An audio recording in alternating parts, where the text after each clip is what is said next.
Господи Исусе Христе, Сине Божий, помилуй меня грешного. И Светлиот Дух. Амин. Возлюбени во Христа Бога, братья и сестри, денеска Светата Црква Божия ги празнува и ги слави светите Божи угодници Козма и Дамјан, свети лекари, безсребрени и чудотворци. Во нивното житие дознаваме дека биле двајца родени браќа, пошто потем биле браќа и по Духот Свет, бидејќи нивните личности и битија се преисполниле со несоздадените енергии Божи и сили, со благодат Божја, иако потекнуваат од мешовит брак, по прашањето на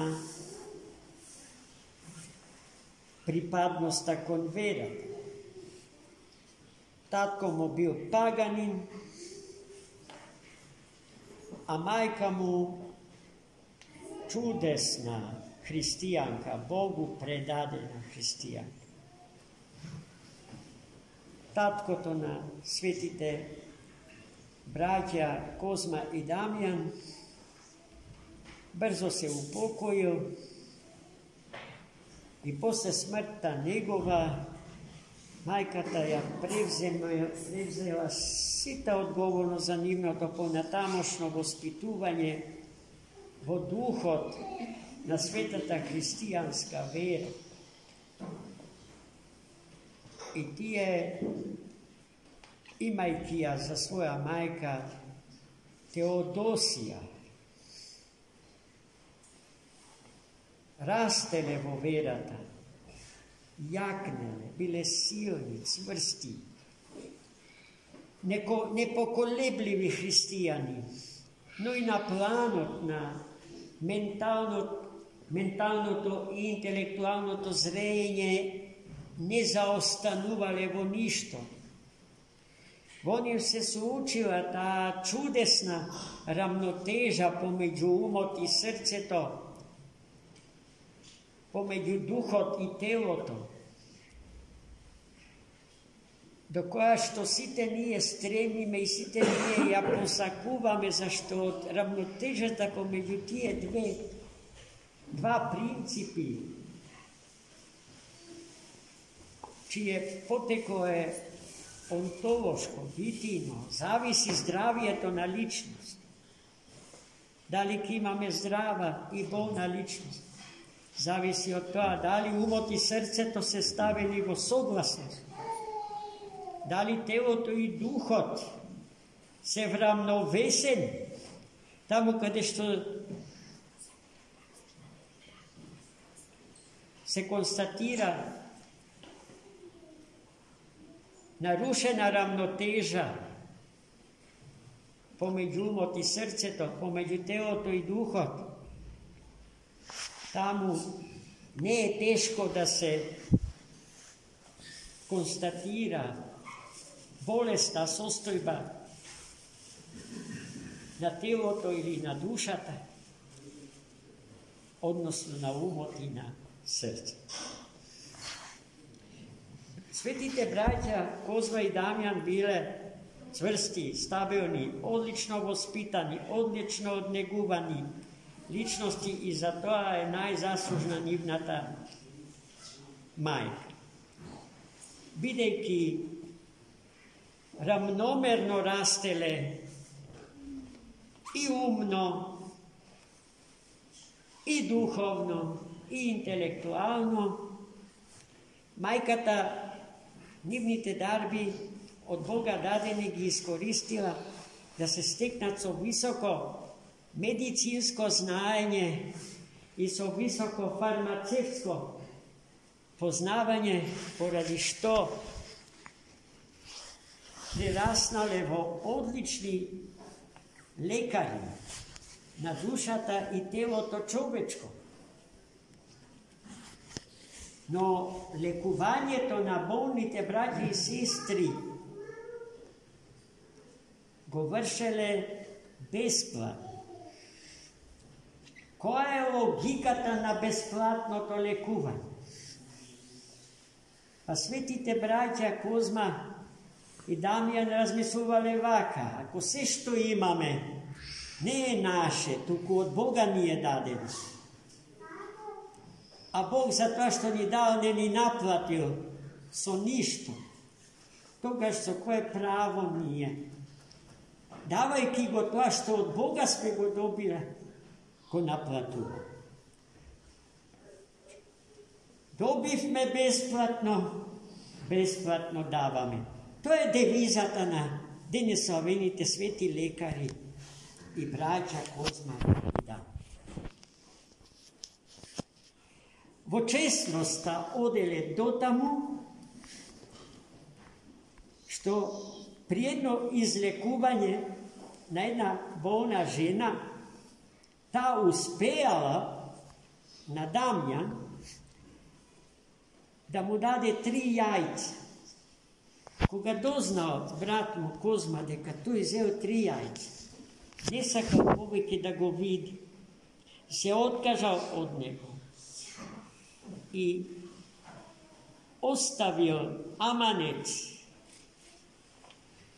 da nego pogrebuvat zajedno s njegovog groba. Zato i ta strogost ja pokažao bez da ja doznaje pričinata zašto brat mu zeo 3 jajca. Ženata izlekuvana duhom sjatim, posivata na molitvite na sveti Damjan. Go zakonala u ime to na sveto trojični od Bog, Otec od Sinot i Duh od Svet da gi zeme tije 3 jajca. Ovo je poslije toga Damjan ne može da gi odbije, gi zeo. A bratot čuv me koliko žestoko i neodstapno go branil njivno to bezsrebreno deluvanje.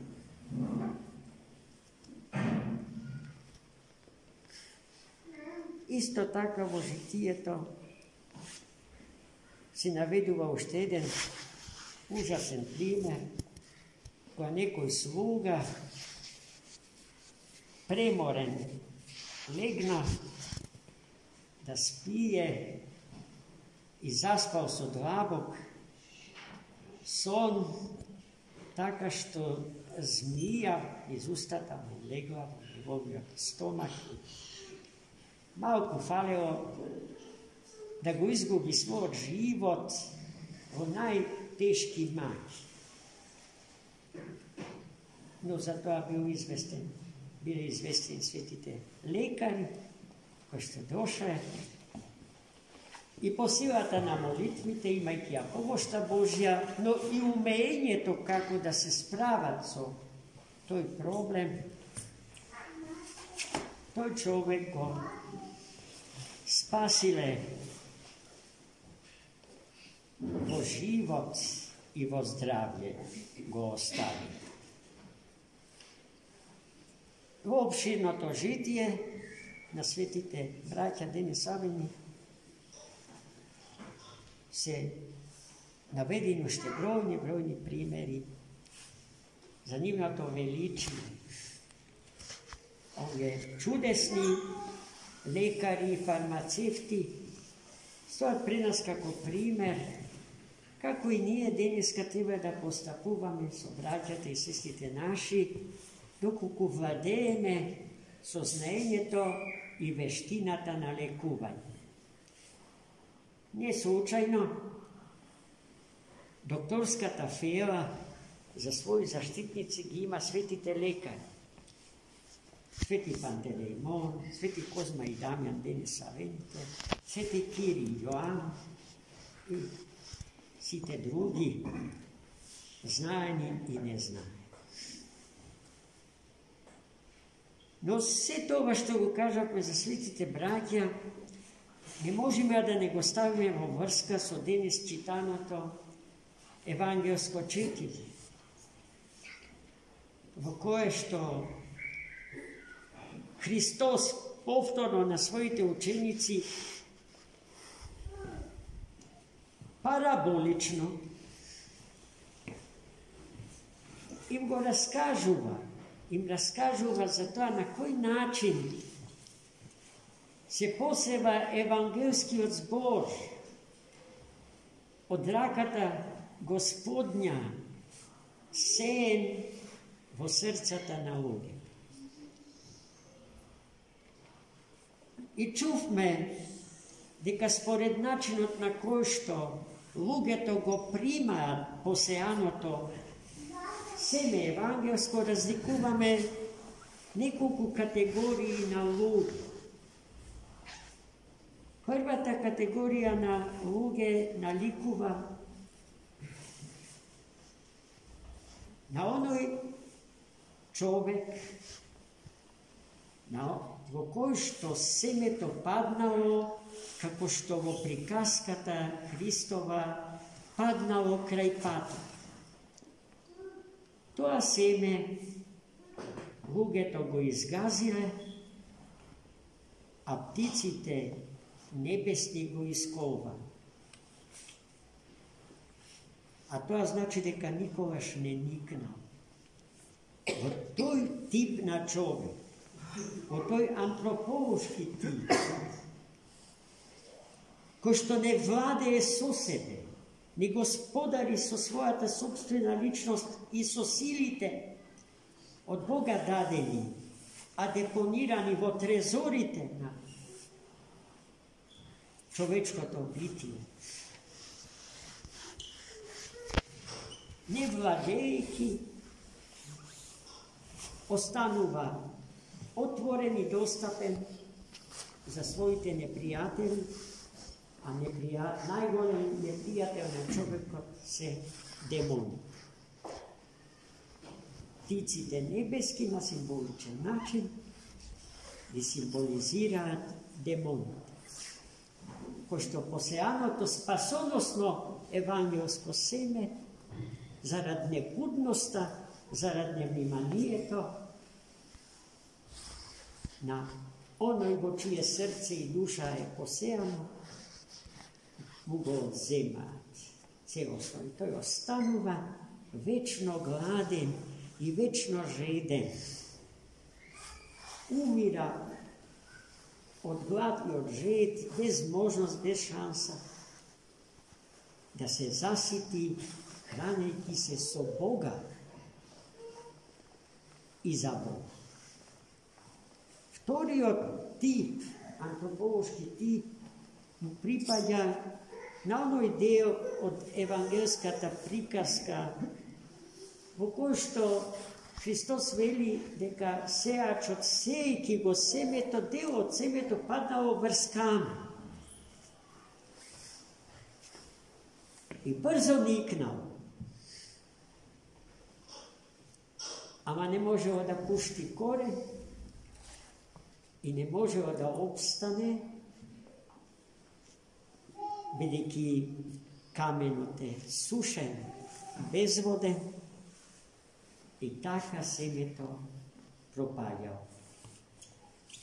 Тоа се оној тип на луѓе кои што со радост го слушаат зборот Господен, веднаш го прифаќаат во себе, ама штом се вратат дома, им се подаваат на грижите, на искушенијата, и тоа семе не успева да израсне во дрво плодоносно, туку се сосушува. Судбината на тие луѓе е истата како судбината на први. И потоа вели трет дел од семето што сејачот го се паѓа на земја која е преполна со плевел. И тоа семе никнува, ама штом плевелта почне да никне, го задушува, ја одзема силата и животот и тоа погину. Тоа се луѓето кои што исто така радосно го примаат на самиот почеток зборот Божи, но како ќе го примат, им се подаваат на страстите своји, на хедонизмот, на високите стандарди, на се што ги разгорува страстите во човекот, но чие траење не е подолго од траењето на историски детерминираниот живот. А каде завршува тој живот историски детерминиран? На градските гробишта. И последната категорија на луѓе се оние кои што можеме да ги идентификуваме со семето што сејачот го сеел и паднало на плодна земја. Таа го примила семето Господне, зборот Божи, логосот Божи во себе и максимално го развила, имајќи храна и вода доволно за неговото растење, и тоа прерастува во билка, во дрво, джиновско, преполно и пребогато со плодови. Кои се тие луѓе? Која е таа категорија? Кој е тој тип на човек што може да се спореди со плодна хумусна земја? Оној, вели Христос, чие срце е добро и чисто. Добро и чисто. Токму таквото срце, доброто и чистото, односно здравото, им недостасуваше на сите претходни категории луѓе, на граѓани, жители. Светите браќа денесавени и припаѓат на последната категорија на луѓе. Тие се тие прекрасни личности, чии срца се чисти и добри. Плодовите на нивниот живот ги вкусивме и видовме какви се и колкави се. Па ми се чини дека после тоа неке се најде меѓу нас човек што неке посака да ги следи, да наликува на нас, да мириса на нас. Оној што живее со чисто и добро срце, мириса на Христа Господа, со своето физичко присуство, без да каже збор, укажува и приведува кон Христа Господа. Таквите луѓе се светите луѓе. Нив ги има премалку, но Господ никогаш не остава без нив. Сите ние овде собрани сме потенцијални светители. Гледајте колку страшно и неодговорно си поигруваме со тој потенцијал од Бога даден. Секому не може ниту еден од нас, ниту еден човек на планетава Земја да каже: мене Господ ме дискриминира. Тој мене тоа семе не ми го даде. Тој не ме создаде мене за тоа. Тоа никој не може да го каже. И затоа нашата одговорност е за толку поголема. но и нашата увереност дека сега и овде, во времето и просторот на овој свет треба да се спечали вечноста, треба да биде за толку потврда и неколетна. Господ милост да не чува во таа вера и со тоа знаење да го продолжиме остатокот на нашиот живот. Амин.